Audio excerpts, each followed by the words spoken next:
투자를 지원받는 사회적 기업이 노동자들의 임금을 빼돌리다 적발됐습니다. 순천시는 관내 모든 사회적 기업에 대해 관련 회계 처리를 점검할 계획입니다. 광양읍에 있던 서울대 학술림이 이전을 추진하면서 광양시는 이곳에 시민공원 조성을 계획하고 있습니다. 도시재생 차원의 구상이지만 서울대 측이 미온적인 태도를 보여 광양시가 고민에 빠졌습니다. 지난해 입장객이 많았던 전국 100대 관광지에 여수와 순천 지역 6곳이 포함됐습니다. 순천만 습지와 국가정원, 엑스포 해양공원과 오동도 등이 상위에 올랐습니다. 사드 배치로 촉발된 중국 내 반한 감정이 올해 전남 독서 토론 열차 학교에도 악영향을 미치고 있습니다. 고구려 유적 앞에서 한국사를 바탕으로 하는 현지 해설사의 설명이 허용되지 않았습니다. 여러분 안녕하십니까? 여수 MBC 뉴스데스크 시작합니다.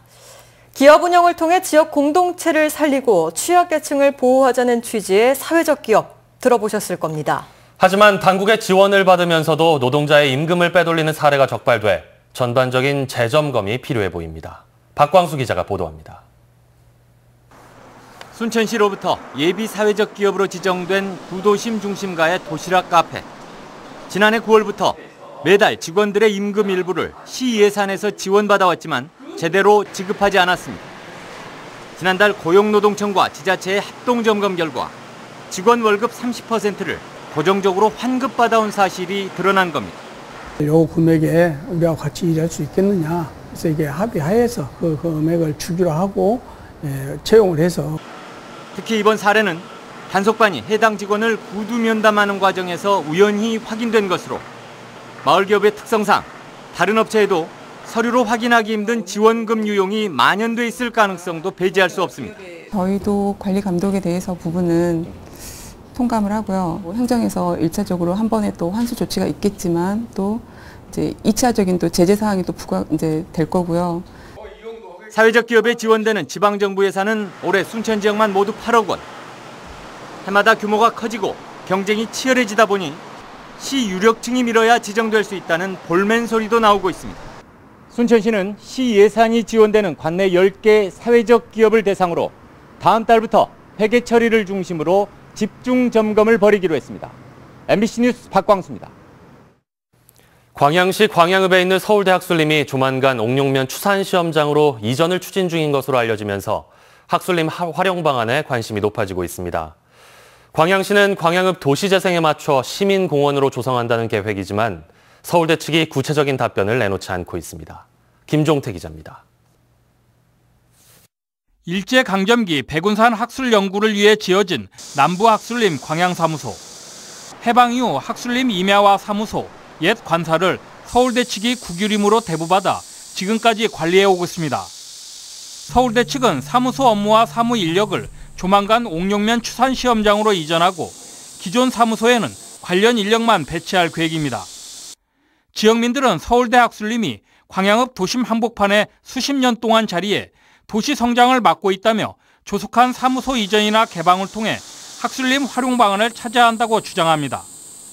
관리 업무 이전에 따라 사무소에 보존해야 할 것은 보존하는 틀에서 광양읍 발전과 시민을 위해 활용돼야 한다는 것입니다. 오랫동안 높은 장벽으로 차단되어 있다 보니까 전반적으로 광양시의 도시 재생에 좀 이렇게 저해를 주는 여건도 있고요. 한림 연구로 표본 전시되었던 것들도 개방을 하고. 광양시도 학술림이 이전할 경우 공원으로 지정해 시민 휴식 공간으로 활용할 계획이라고 밝혔습니다. 하지만 서울대 측은 아직 학술림 이전이 확정되지 않은 데다 공원 지정을 위해서는 학술림 매각 등 복잡한 절차가 남아있다며 활용 방안의 확답을 피하고 있습니다. 광양시 도시재생과 연계시키기 위해서 서울대학교 남부연설림과 집중적으로 협의를 하고 있으며 이전한 이후에 저희 시민들에게 돌아갈 수 있도록 앞으로 지속적으로 협의를 해가도록 하겠습니다. 광양읍 발전을 위한 성공적인 도시 재생에 서울대 학술림의 효과적인 활용 방안 마련이 중요 과제로 떠오르고 있습니다. MBC 뉴스 김종태입니다. 지난해 입장객 수 기준으로 전국 100대 관광지에 여수와 순천 지역 6곳이 선정됐습니다. 한국문화관광연구원의 2016년 주요 관광지점 입장객 통계에 따르면 순천만 습지와 국가정원이 543만 명으로 전국 4위를, 나간읍성이 86만 명으로 99위를 차지했습니다. 여수 지역도 엑스포 해양공원이 307만 명으로 11위를, 오동도와 돌산공원이 각각 280만, 247만 명으로 15위와 17위를 차지하는 등 4곳이 100대 관광지에 이름을 올렸습니다. 민선 6기 여수시는 시민의 행복을 시정 운영의 최우선 가치로 삼아 좋은 일자리 창출에 가장 역점을 두고 있다고 밝혔습니다. 여수시는 최근 민선 6기 시정 방향에 대한 보도자료에서 이같이 밝히고 각종 투자 유치와 공공지원 사업을 통해 일자리 4만 9천여 개를 만들었다며 취약계층 일자리 확대 등 5대 전략을 세워 양질의 일자리를 만드는 데 주력하고 있다고 강조했습니다. 여수시는 또 지난 3년 동안 국내외 77개 기업으로부터 7조 1천억 원의 투자를 유치해 2만여 명의 고용 창출 성과를 냈으며 이는 각종 규제 개혁과 민원 해결 등 기업하기 좋은 환경 조성이 비결이었다고 설명했습니다. 올해 유독 무덥고 습한 폭염이 지속되고 있습니다. 폭염특보가 일주일 넘게 이어지며 시민들도 또 지자체도 폭염을 피하려 안간힘을 쓰고 있습니다. 송정근 기자입니다. 광주 전남 지역에 일주일 넘게 계속되고 있는 폭염특보. 연일 33도를 넘나드는 폭염 속에 90%를 웃도는 올 7월 습도가 겹치며 광주는 온도시가 한증막으로 변했습니다. 관측을 시작한 지 78년 만에 역대 두 번째인 기록적 습도로 더위 체감지수와 불쾌지수 모두 최고치까지 치솟았습니다. 습하고 더운 날씨 속에 온열질 환자는 평소보다 늘어나 벌써 광주 전남에서만 100명을 넘겼습니다. 땀을 충분히 밖으로 배출을 시켜줘야 되는데 배출을 못 시켜줘서 열사병이 나타납니다. 태울 듯이 내리쬐는 햇볕에 시민들이 많이 오가는 교차로에는 커다란 그늘막까지 설치됐습니다. 지자체가 그늘막을 세우자 한 시민이 탈수를 막자며 시원한 물을 후원해 간이식 무더위 쉼터가 완성됐습니다. 딱 여기 천막 있어가지고 기다렸는데 물도 있는 거예요. 그래가지고 작은 배려에 감사히 먹고 기다리고 작은 행복이라고 생각했어요. 폭염을 피하려는 시민들은 시원한 지하상가를 찾아 내려갔습니다.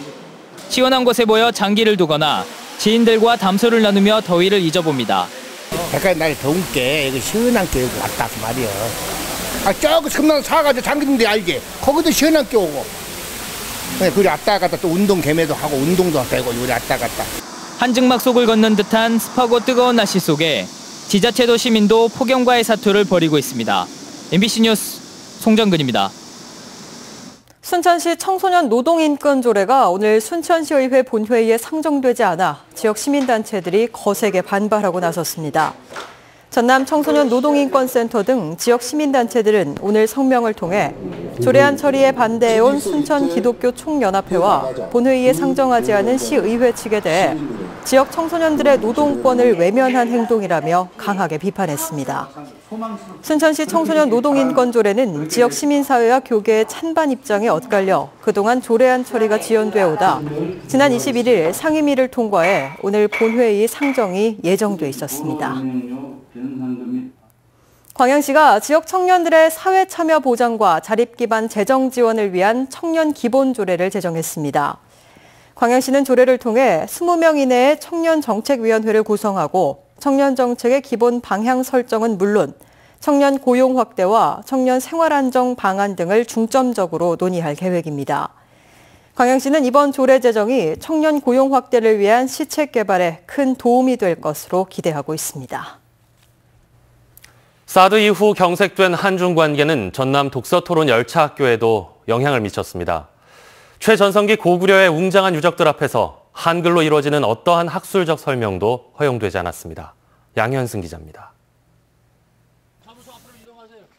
중국 지린성에 집중적으로 남아있는 고구려 유적지. 고구려 최대 전성기를 이끌었던 광개토대왕과 장수왕의 릉과 비석 등이 있는 곳입니다. 광개토대왕에 관련된 유적지 그리고 장수왕에 관련된 유적지도 되게 많았는데 교과서에 있는 사파만으로는 그 장소의 분위기나 그 유적지의 크기나 실제 분위기에 대해서는 알 수 없었잖아요. 고대 국가의 흔적을 찾아오는 한국인 발길은 끊이지 않지만 고구려 유적지의 분위기는 냉랭합니다. 사드 배치 갈등이 불거진 뒤 2000년대 초 동북 공정 때보다 경계가 강화됐기 때문입니다. 영상 촬영은 공안들에 의해 엄격하게 금지되고 있고 한국사를 바탕으로 하는 현지 해설사들의 설명도 불가능합니다. 버스 안에 숨어 자세한 학술적 정보를 전달받아야 했고 눈의 유적을 담는 게 기록의 대부분이었습니다. 그 가이드 선생님들께서 직접 그 앞에서 설명해 주지 못하는 부분이 가장 아쉬웠던 것 같고요. 앞으로 공부를 좀 더 열심히 해서 중국의 역사 왜곡을 막을 수 있는 사람이 되어야겠다는 다짐을 하게 되었습니다. 고구려의 찬란했던 역사를 꿈꾸며 찾아왔던 독서토론열차학교 학생들. 한중 역사 분쟁과 사드 갈등의 현장을 직접 체험한 이후 표정은 밝지 않았습니다. MBC 뉴스 양인승입니다. 여수시가 문화마을 조성 사업으로 추진한 달빛 갤러리 사업이 특혜 의혹이 일면서 시의회 심의 과정에서 제동이 걸렸습니다. 여수시의회는 최근 여수시가 12억 4천여만 원을 들여 건립한 달빛 갤러리 사업이 특정 마을 기업에 무상 위탁 운영되는 것은 절차상 이해하기 힘들고 특혜 의혹이 있다며 추후 현장 실사 등을 거친 다음 재심의하기로 하고 심사를 보류했습니다. 여수시는 고소동 천사벽화마을 일원에 카페와 전시시설을 갖춘 문화마을 조성 사업의 하나로 추진했으며 국비와 시비 등 4억 원을 들여 지난달 달빛 갤러리를 건립했습니다. 여수 지역 시민단체가 상포지구 특혜 의혹과 관련해 시의회 차원의 진상조사를 촉구했습니다. 여수시민협은 오늘 성명서에서 여수시의회가 상포지구 특혜 의혹에 대해 침묵하면서 제 역할을 하지 못한다는 비난을 받고 있다며 하루빨리 상포지구 조사 특위를 구성해 각종 인허가 과정에 문제는 없었는지 철저하게 조사해야 한다고 주장했습니다. 경찰은 이달 초 여수시청을 압수수색하고 관련 공무원 30여 명을 소환한 데 이어 다음 달부터는 본격적인 조사에 들어갈 예정입니다. 자치단체가 아닌 주민 스스로 사비를 들여 여수 영취산에 새로운 관광지를 조성해 관심을 모으고 있습니다. 여수산단 대신기공 김철희 대표는 지난 2012년부터 여수 영취산 등산길에 최고 10m 높이의 돌탑 조성에 들어가 조성 5년여 만에 최근 돌탑 108기를 완성했다고 밝혔습니다. 영취산 돌탑 단지는 처음에는 여수산단 안전사고를 기원하기 위해 조성을 시작했지만 각양각색의 돌탑 모양으로 이제는 영취산의 새로운 볼거리로 관광객들로부터 높은 인기를 끌고 있습니다. 올 상반기 전남의 수산물 수출액이 1억 달러를 돌파했습니다. 전라남도에 따르면 올해 1월부터 6월까지 전남의 수산물 수출액은 지난해 같은 기간에 비해 15.1% 증가한 1억 300만 달러로 역대 최고치를 기록했습니다. 품목별로는 김이 20% 가까이 증가한 5,100만 달러로 가장 많았고 전복 1,800만 달러, 미역이 1,200만 달러로 뒤를 이었습니다. 여수 국동항 수변공원에 다음 달 7일부터 1년 동안 푸드트럭이 운영됩니다. 여수시는 청년 일자리 창출을 위해 국동항 수변공원 내에 푸드트럭 영업장소 2곳을 지정하고 음식 냄새로 인한 시민 불편이 적은 휴게 음식과 제과로 업종을 한정해 운영자를 모집하기로 했습니다. 여수시는 특히 시민 보행과 차량 통행에 지장을 주지 않고 주변 상권과 다툼이 발생하지 않도록 영업장소를 결정했다고 밝혔습니다. 광양만권 경제자유구역 내 입주기업의 활성화를 위한 1기업 1도우미제가 업체들로부터 좋은 반응을 얻고 있습니다. 광양만권 경제자유구역청은 경제자유구역 내 입주기업을 대상으로 담당 직원들이 분기별로 최소 한 차례 이상 담당 기업을 직접 찾아가 현장 체험을 통해 애로사항을 청취하는 1기업 1도우미제를 시행하고 있습니다.